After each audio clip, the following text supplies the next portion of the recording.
Good morning students. आज हम करने जा रहे हैं का नेक्स्ट क्वेश्चन। हमारे पास ये तीन फैक्टर्स मल्टीप्लिकेशन है, हम इसको इवैल्यूएट करेंगे।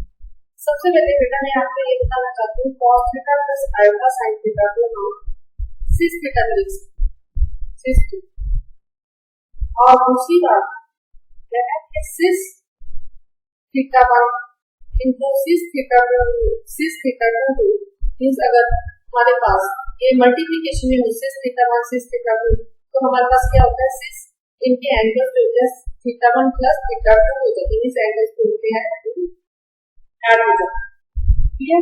तो अब हमारे पास यहाँ पर क्या है, ये सिस 5/15 है इनटू सिस 5/3 है इनटू सिस 3/5 है। तो ये हो जाएगा हमारे पास सिस 5/15 प्लस 5/3 प्लस 3/5। तो ये आ गया सिस एलसीएम लिया 15 5 प्लस 5 5 प्लस 5 3 9 ये आ गया सिस 15/15 in cis 5 means cos pi plus iota sin pi।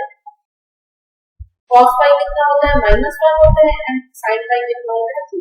तो हमारे पास कितना आंसर आ गया -1। That's it. See you in the next video.